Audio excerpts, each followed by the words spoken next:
अब जो है हम मध्य प्रदेश में प्रमुख पर्यटन स्थल देखने वाले हैं। तो सबसे पहले धार्मिक स्थलों की बात करेंगे, फिर ऐतिहासिक, फिर प्राकृतिक और साहसिक पर्यटन स्थलों पर आएंगे। तो सबसे पहले धार्मिक स्थल में अमरकंटक की बात करते हैं, है ना। अमरकंटक जो है अनूपपुर जिले में मैकल श्रेणी के अंतर्गत अवस्थित है। कहाँ पर है? अनूपपुर जिले में है अमरकंटक। यहाँ पर कबीर चबूतरा, नर्मदा कुंड, सोन कुंड, कर्ण मंदिर और माई की बगिया एवं श्रीयंत्र मंदिर स्थित है।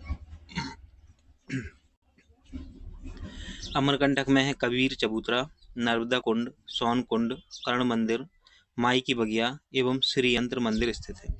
अमरकंटक को पर्यटकों का तीर्थराज कहा जाता है। क्या कहा जाता है? पर्यटकों का तीर्थराज कहा जाता है अमरकंटक को। अमरकंटक में कपिलधारा, दुग्धधारा, लक्ष्मणधारा एवं पंचधारा जलप्रपात हैं। तो यह भी आपको याद रखना है कि अमरकंटक में कौन कौन से जलप्रपात हैं। तो कपिलधारा, दुग्धधारा, लक्ष्मणधारा एवं पंचधारा जलप्रपात कहाँ पर हैं? ये अमरकंटक में है। अब हम बात करते हैं भेड़ाघाट की। भेड़ाघाट जबलपुर के पास है और यहाँ गोलाकार 64 योगिनी मंदिर है। कौन सा है? 64 योगिनी मंदिर है।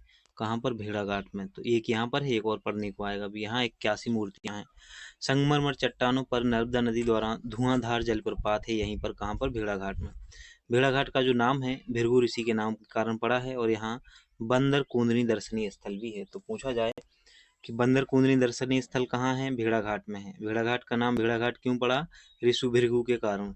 धुआंधार जलप्रपात कहाँ है? तो ये भेड़ाघाट में है। किस नदी पर है? नर्मदा नदी पर है। और 64 योगिनी मंदिर कहाँ पर है? भेड़ाघाट में है। चित्रकूट ये सतना जिले में है। तो पहले तो ये याद रखना है कि चित्रकूट सतना जिले में है। मंदाकिनी नदी पर स्थित है। किस नदी पर? मंदाकिनी नदी पर स्थित है और इसका पुराना नाम है ब्रह्मपुरी। राज्य सरकार द्वारा इसे पवित्र नगर का दर्जा दिया गया है। चित्रकूट में सती अनुसुईया आश्रम है, भरतकूट है, हनुमान धारा है, सीता कुंड है, रामघाट है एवं कादमगिरी आदि धार्मिक स्थल हैं। अब्दुल रहीम खान खाना की कर्मभूमि चित्रकूट रही है। तुलसीदास ने रामचरितमानस की रचना अकबर के समय चित्रकूट में ही की थी। तो तुलसीदास जो थे उन्होंने रामचरितमानस की रचना जो है वो अकबर के समय चित्रकूट में ही की थी। ओमकारेश्वर नर्मदा नदी के तट पर खंडवा जिले में स्थित है। ओमकारेश्वर तो किस जिले में है? खंडवा जिले में है, नर्मदा नदी के तट पर। राज्य सरकार ने इसे भी पवित्र नगर का दर्जा दिया है। प्रदेश का दूसरा ज्योतिर्लिंग ओमकारेश्वर ममलेश्वर के नाम रूप में मौजूद है। यहाँ काजल रानी व शंकराचार्य की गुफाएं हैं। तो पूछा जाए काजल रानी की गुफाएं कहाँ पर हैं और शंकराचार्य की, तो ये दोनों ही ओमकारेश्वर खंडवा जिले में हैं। 108 फीट ऊंची आदि शंकराचार्य की प्रतिमा जो है वो यहीं पर स्थापित की जा रही है, स्टैचू ऑफ बननेस। इसके बारे में अभी पढ़ेंगे, है ना, क्योंकि ये बहुत महत्वपूर्ण है और करंट अफेयर्स में भी हम इसको पढ़ा चुके हैं आपको। तो 108 फीट ऊंची आदि शंकराचार्य की प्रतिमा का अनावरण कहाँ हुआ है? ये हुआ है ओमकारेश्वर खंडवा में। ओमकारेश्वर नर्मदा नदी और अन्य छोटी सहायक नदी कावेरी नदी के संगम पर स्थित है। इसे जो है मंदाता संगम भी कहते हैं। कुछ लोक बनाए जा रहे हैं ना मध्य प्रदेश में। तो मध्य प्रदेश के प्रमुख लोक की बात करें तो उज्जैन को बनाया जा रहा है महाकाल लोक और भव्य देवी लोक बनाया जा रहा है सलकनपुर को। बनवासी राम लोक बनाया जा रहा है चित्रकूट को और राजा राम राजा लोक बनाया जा रहा है ओरछा को। देखो कितनी सोचने वाली बात है ना। बनवासी राम लोक बनाया जा रहा है किसको? चित्रकूट को, जबकि चित्रकूट को बनाया जाना चाहिए था सीता लोक बनाया जाना चाहिए, है ना, माता सीता लोक बनाया जाना चाहिए था।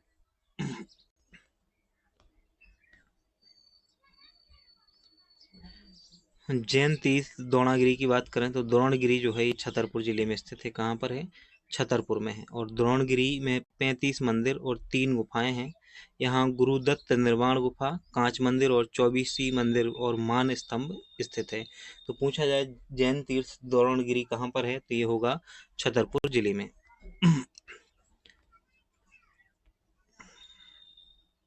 अब हम महेश्वर की बात करते हैं। महेश्वर जो है नर्मदा नदी के तट पर खरगोन में है। कहाँ पर है? खरगोन में है।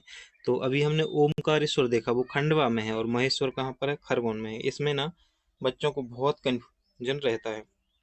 महाजनपद काल में दक्षिण अवंतिका की राजधानी रहा था महेश्वती। दक्षिण अवंतिका की राजधानी रहा था महेशमती के रूप में रही है। महेश्वर में सहस्त्रधारा जलप्रपात नर्मदा नदी पर है। कहाँ पर है? सहस्त्रधारा जलप्रपात नर्मदा नदी पर है। और मध्य प्रदेश का सबसे बड़ा नदी घाट जो है वो महेश्वर अहिल्या घाट ही है।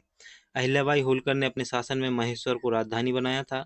महेश्वर में अहिल्याबाई संग्रहालय है। महेश्वर में अहिल्याबाई संग्रहालय है और अहिल्याबाई की समाधि भी महेश्वर में ही है। अहिल्याबाई द्वारा संरक्षित महेश्वर साड़ी उद्योग को राष्ट्रीय स्तर पर पहचान मिली है। अहिल्याबाई द्वारा संरक्षित महेश्वर साड़ी उद्योग को राष्ट्रीय स्तर पर पहचान मिली है। मैहर, जो कि यहाँ पे मैहर में सतना जिले में आता था मैहर, लेकिन अब मैहर स्वयं एक जिले के रूप में बन गया है। तो मैहर खुद एक जिला बन गया है ना, तो इसको आपको क्रॉस कर देना है। मैहर खुद एक जिला है अब।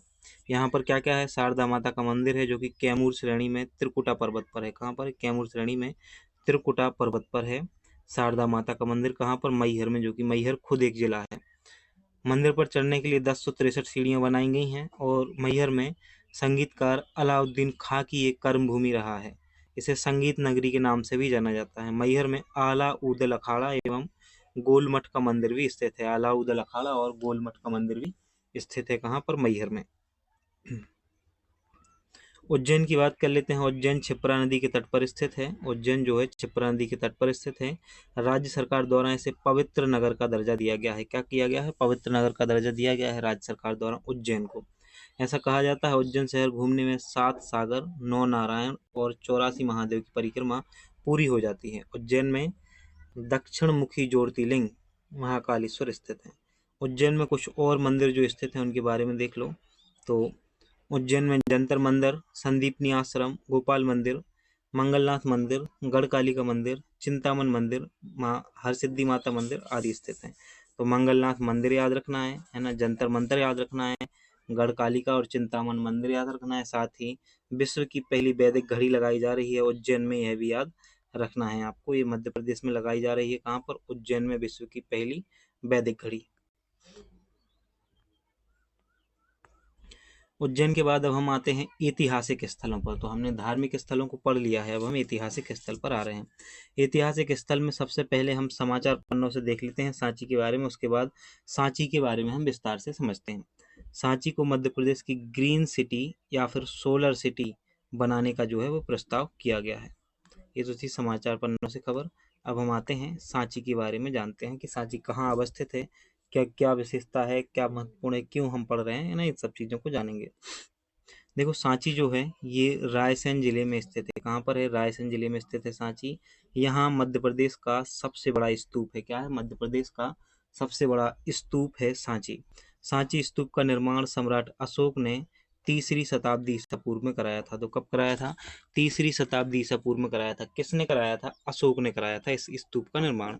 सन 1989 में यूनेस्को की विश्व धरोहर सूची में इसे शामिल किया गया है। तो देखो क्या क्या याद रखना है। पूछा जाए सांची कहाँ स्थित है, तो रायसेन जिले में है। यहाँ पे क्या है? मध्य प्रदेश का सबसे बड़ा स्तूप है ना, बौद्ध धर्म से संबंधित है। इसको किसने बनवाया था सांची स्तूप को? तो अशोक ने बनवाया था। अगर पूछा जाए कब, तो 3री ईसा पूर्व में है ना। और यूनेस्को द्वारा विश्व धरोहर सूची में कब शामिल किया गया? 1989 में। सांची में भगवान बुद्ध के 2 प्रधान शिष्यों सारिपुत्र व महामोगलायन की अस्थियां रखवाई गई हैं। इस पूत में जहाँ हड्डियां व अवशेष रखे जाते हैं उसे हर्मिका कहा जाता है। क्या कहा जाता है? हर्मिका कहा जाता है। तो अब आप यहाँ चित्रों में देखेंगे। वहीं स्तूप का प्रदक्षिणा पथ मेधी कहलाता है। जहाँ से प्रदक्षिणा करते हैं वो मेधी कहलाता है। इस पूतों के चारों ओर तोरण द्वार बने हैं जिन पर जातक कथाएं जो है वो चित्रित होती हैं। देखो इधर आप, ये स्तूप की इमेज दिख रही है आपको, है ना, ये स्तूप है। ये सबसे ऊपर आप देख रहे हो ये छत्रक है ना, और उससे नीचे ये जो बॉक्स दिख रहा है ना आपको, ये वाला, ये कहलाता है हर्मिका। यहाँ पे हड्डी अवशेष होते हैं। ये अंडाकार, ये जो आकृति है ये चंद्राकार गुंबद होता है, ये गुंबद कहलाता है। और ये जो जहाँ परिक्रमा की जाती है उसको मेधी कहते हैं। ये बना होता है घेर के, है ना, घेर से बना होता है ना, ये मेधी है। और ये जो तोरण द्वार आप सबसे आगे देख पा रहे हो ये है तोरण द्वार। क्या है? तोरण द्वार। इन पर क्या लिखी होती हैं? इन पर लिखी होती हैं जातक कथाएं। सांची स्तूप का व्यास याद नहीं रखना है, सांची स्तूप की खोज जरूर याद रखनी है कि 1818 में हुई थी। तो पूछा जाए सांची स्तूप की खोज कब की गई? 1818 में। किसने की? जनरल टेलर ने की थी। सांची पुरातात्विक संग्रहालय की स्थापना जॉन मार्शल ने 1919 में की थी। तो 1818 में क्या हुआ था? खोज हुई थी सांची स्तूप की। उसके 100 साल बाद, 101 साल बाद 1919 में सांची पुरातात्विक संग्रहालय की स्थापना की गई। खजुराहो के बारे में जानें तो खजुराहो नगर चंदेल शासकों का धार्मिक एवं सांस्कृतिक केंद्र रहा है, जिसकी आधारशिला विख्यात राजा चंद्रवर्मा नन्नुक ने रखी थी। किसने? नन्नुक ने। छतरपुर जिले की राजनगर तहसील में स्थित यह प्रदेश का सर्वश्रेष्ठ पर्यटन स्थल है। कौन सा? खजुराहो। किस जिले में आता है? छतरपुर जिले में आता है। चंदेल राजाओं द्वारा निर्मित खजुराहो के इन मंदिरों का निर्माण 950 ईसा से लेकर 1050 ईसा 100 वर्षों के बीच माना जाता है। यहाँ शैव धर्म, जैन धर्म और वैष्णव धर्म तीनों से संबंधित मंदिर मिलेंगे। इनकी संख्या वर्तमान में कितनी है? 25 है। 1986 में इसे विश्व धरोहर सूची में शामिल किया गया था। तो देखो, खजुराहो को 1986 में और सांची को 1989 में। British engineer T.S. बर्ट जो है ने खजुराहो मंदिरों की खोज करने में महत्वपूर्ण भूमिका निभाई और मोरक्को यात्री इब्न बतूता ने अपने लेखों में खजुराहो के मंदिरों का उल्लेख किया है। किसने? इब्न बतूता ने जो है वो अपने लेखों में खजुराहो के मंदिरों का उल्लेख किया है। अब हम आते हैं मांडू पर। मांडू जो है धार जिले में है। कहाँ पर है? पहले तो ये याद रखना है कि मांडू धार जिले में है और मांडू को आनंद नगरी कहा जाता है, सिटी ऑफ जॉय कहा जाता है। इसका पुराना नाम है सादियाबाद। क्या है पुराना नाम? सादियाबाद। मांडू में देखो असरफी महल है। मांडू में असरफी महल देखने को मिलेगा, जहाज महल मिलेगा, हिंडोला महल मिलेगा, बाज बहादुर महल, रानी रूपमती महल और तबेली महल याद रखना है आपको। तो असरफी महल, जहाज महल, हिंडोला महल, बाज बहादुर महल और रानी रूपमती का महल, ये सब कहाँ पर है? मांडू में है। मांडू में जामा मस्जिद, हुसैन शाह का मकबरा व नीलकंठ मंदिर भी है। मांडू में लगभग 12 प्रवेश द्वार हैं। कितने हैं? 12 प्रवेश द्वार हैं और इनमें सुल्तान या दिल्ली दरवाजा प्रमुख है। इनमें से मांडू का प्रवेश द्वार भी कहा जाता है। इसके तहत अलावा यहाँ जहांगीर दरवाजा है, आलमगीर दरवाजा है, भंगी दरवाजा, गाड़ी दरवाजा, रामगोपाल दरवाजा और तारापुर दरवाजा यहाँ पर स्थित है। तो ये मांडू में है। भीम बेटिका की बात करें तो भीम बेटिका जो है वह रायसेन में स्थित है। कहाँ पर भीम बेटिका है? रायसेन में स्थित है। इसे वर्ष 2003 में यूनेस्को की विश्व धरोहर सूची में शामिल किया गया था। हमने सांची देखा 1989 में शामिल किया गया है, खजुराहो 1986 में शामिल किया गया है और भीम बेटिका जो है वो 2003 में शामिल किया गया है विश्व धरोहर सूची में। भीम बेटिका की खोज जो है 1957 में प्रसिद्ध पुरातत्व शास्त्री जो हैं विष्णु श्रीधर बाकड़कर ने की थी। तो पूछा जाए भीम बेटिका की खोज किसने की है? विष्णु श्रीधर बाकड़कर ने की है। क्लास के बाद जब मैं पूछूंगा तो सारे के सारे कमेंट एक बार में ही करने हैं आपको।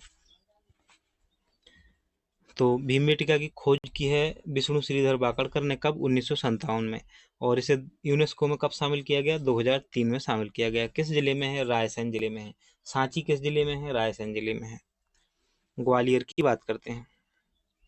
ग्वालियर में ग्वालियर का किला है जिसे जिब्राल्टर फोर्ट के नाम से जाना जाता है ना। किलों का किला कहा जाता है, जिब्राल्टर फोर्ट, किलों का रत्न कहा जाता है उसे। यहाँ पर गुजरी महल है। यहाँ पर जो है गुजरी महल मिलेगा, जहांगीर महल मिलेगा, मोती महल मिलेगा, जौहर कुंड, विक्रम महल, ये सब कहाँ पर हैं? ग्वालियर में है। ग्वालियर किले में ही मान मंदिर है व सहस्त्र बाहु, जिसे सास बहू का मंदिर कहा जाता है, स्थित है। कहाँ पर? ग्वालियर में। और मध्य प्रदेश का सबसे बड़ा गुरुद्वारा जो है वो बंदी छोड़ ग्वालियर किले में है। कहाँ पर है? बंदी छोड़ ग्वालियर किले में है। ग्वालियर किले का निर्माण राजा सूरसेन ने किया था। किसने किया था ग्वालियर किले का निर्माण? राजा सूरसेन ने किया था ग्वालियर किले का निर्माण। तो पूछा जाए ग्वालियर किले का निर्माण किसने कराया? राजा सूरसेन ने कराया। बंदी छोड़ गुरुद्वारा कहाँ पर है? ग्वालियर में है। सास बहू का मंदिर कहाँ पर है? ग्वालियर में है ना। और ग्वालियर किले में 5 दरवाजे हैं, जिसमें मुख्य 2 दरवाजे हैं। पहला है उत्तर पूर्व, जिसे हाथी पुल कहा जाता है। दूसरा है दक्षिण पश्चिम, जिसे बादलगढ़ द्वार कहा जाता है। हिंडोला, भरथरी, आलमगीर यहीं पर स्थित हैं। ओरछा की बात करते हैं। बेतवा नदी के किनारे पर है। कहाँ पर है? बेतवा नदी के किनारे पर है ओरछा और निवाड़ी जिले में आता है। किस जिले में? निवाड़ी जिले में आता है। 2020 में ओरछा में नमस्ते ओरछा महोत्सव का आयोजन किया गया था। ओरछा में राम राजा मंदिर, चतुर्भुज मंदिर और कंचन घाट प्रसिद्ध है। ग्रामीण पर्यटन में मध्य प्रदेश को मिली है बड़ी उपलब्धि। निवाड़ी जिले के लाड़पुरा गांव खास गांव को ग्रामीण पर्यटन में बेहतर प्रदर्शन के लिए United Nation World Tourism Organization की ओर से मिलेगा बेस्ट टूरिज्म विलेज का अवार्ड। अब हम आते हैं प्राकृतिक स्थलों पर। मध्य प्रदेश के जो प्राकृतिक स्थल हैं, सबसे पहले समाचार पन्नों की बात करते हैं। 1 नवंबर 2022 को बटरफ्लाई फेस्टिवल सतपुड़ा राष्ट्रीय उद्यान में मनाया गया था। कौन सा? बटरफ्लाई राष्ट्रीय उद्यान जो है वो 1 नवंबर 2022 को सतपुड़ा राष्ट्रीय उद्यान में मनाया गया था। अब आते हैं पचमढ़ी की बात करते हैं। तो पचमढ़ी जो है, इसकी खोजकर्ता थे कैप्टन जे फॉरसेथ। कैप्टन जे फॉरसेथ जो थे पचमढ़ी के खोजकर्ता थे। और पचमढ़ी को सतपुड़ा की रानी कहा जाता है। क्या कहा जाता है? सतपुड़ा से पर्वत श्रृंखला की रानी कहा जाता है पचमढ़ी। यह मध्य प्रदेश की ग्रीष्मकालीन राजधानी भी कहते हैं इसे। यहाँ मुख्य पर्यटन स्थल जटाशंकर है, पांडव गुफा है, धूपगढ़ है, चौरागढ़ है और नंदीगढ़ है। तो जटाशंकर, पांडव गुफा, धूपगढ़, चौरागढ़ और नंदीगढ़ यहाँ पर प्रमुख गुफाएं हैं। यहाँ प्रमुख जल प्रताप जो हैं डचेस, रजत, अप्सरा एवं बी फॉल हैं। कौन से हैं? डचेस, रजत, अप्सरा व बी फॉल स्थित हैं। पचमढ़ी में मध्य प्रदेश का जड़ी बूटी केंद्र बनाया गया है। तो यहाँ पे जलप्रपात विशेष रूप से याद रखने हैं। कौन कौन से हैं? डचेस, रजत, अप्सरा और बी फॉल। वहीं मुख्य पर्यटन स्थलों में जटाशंकर है पचमढ़ी में ही, है ना, पांडव गुफा है, धूपगढ़ है और चौरागढ़ और नंदीगढ़। अब आते हैं कान्हा राष्ट्रीय उद्यान पे। हम देख रहे हैं प्राकृतिक स्थल है ना, तो इसमें कान्हा राष्ट्रीय उद्यान भी आएगा। कान्हा राष्ट्रीय उद्यान जो है मंडला जिले में स्थित है। कहाँ पर है? मंडला जिले में है। और कब स्थापना हुई है? इस उद्यान को 1933 में वन्यजीव अभ्यारण्य बनाया गया और 1955 में राष्ट्रीय उद्यान का दर्जा दिया गया। 1974 में इसे प्रोजेक्ट टाइगर में शामिल किया गया था। इस राष्ट्रीय उद्यान बंजर, हालो, सुपर्ण नदी प्रभावित होती हैं। तो पूछा जाए कान्हा राष्ट्रीय उद्यान से कौन कौन सी नदियां प्रभावित होती हैं, तो बंजर, हालो और सुपर्ण, ये तीनों ही याद रखनी है। वहीं कान्हा राष्ट्रीय उद्यान का जो शुभंकर है भूरसेंदा बारहसिंगा, जिसके डिजाइनर है रोहन चक्रवर्ती। तो कान्हा राष्ट्रीय उद्यान का शुभंकर क्या है? भूरसेंदा बारहसिंगा, यह भी याद रखना है आपको। अगला है पेंच राष्ट्रीय उद्यान। कौन सा है? पेंच राष्ट्रीय उद्यान। यह सिवनी और छिंदवाड़ा जिले में स्थित है। कहाँ पर? सिवनी और छिंदवाड़ा जिले में। इसका अन्य नाम है इंदिरा प्रियदर्शनी। क्या है? इंदिरा प्रियदर्शनी। यहाँ से पेंच और कान्हर नदी बहती है। इसी राष्ट्रीय उद्यान में मोगली लैंड है। का क्या है? तो पेंच राष्ट्रीय उद्यान में मोगली लैंड है। अगला है बहुटी जलप्रपात। ये मध्य प्रदेश के मऊगंज जिले में सेलर नदी पर स्थित है। कौन सा? बहुटी जलप्रपात। मध्य प्रदेश का सबसे ऊंचा जलप्रपात है बहुटी जलप्रपात। मध्य प्रदेश का जो है सबसे ऊंचा जलप्रपात है और कहाँ पर है? सेलर नदी में है। चचाई जलप्रपात की बात करें तो मध्य प्रदेश के रीवा जिले में बीहड़ नदी पर स्थित है। चचाई जलप्रपात प्रदेश का दूसरा सबसे बड़ा है, सबसे ऊंचा है, 130 मीटर, है ना। मध्य प्रदेश में रीवा जिले में बीहड़ नदी पर है। कहाँ पर है? बीहड़ नदी पर है चचाई जलप्रपात। और मऊगंज जिले में है कौन सा? सेलर नदी पर बहुटी। मुकुंदपुर सफारी टाइगर सफारी, ये सतना जिले में है। कहाँ पर है? सतना जिले में है। तो सिर्फ इतना ही याद रखना है। समाचार पन्नों से मध्य प्रदेश पर्यटन बोर्ड ने फ्रांस की राजधानी पेरिस में 23 सितंबर 2022 को मध्य प्रदेश दिवस मनाया है। इसमें मध्य प्रदेश की संस्कृति और पर्यटन की पहचान दिलाने की पहल की गई है।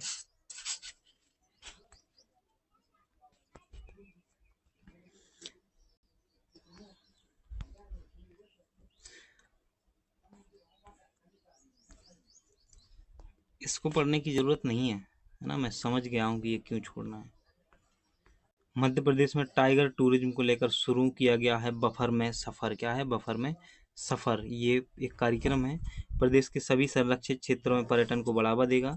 प्रदेश की टाइगर सफारी, कान्हा, बांधवगढ़, पेंच और सतपुड़ा का रोमांचक अनुभव। ग्रामीण पर्यटन, ट्राइबल पर्यटन, होम स्टे में प्रोत्साहन, निजी क्षेत्र निवेशकों के साथ पर्यटन स्थलों का विकास और रोपवे संग्रहालय, diamond tour, adventure sport, astronomy park की बेहतरीन सुविधा सफर में दी जाएगी, है ना। ये सब कार्यक्रम है जो इसको उद्देश्य से विकसित करना।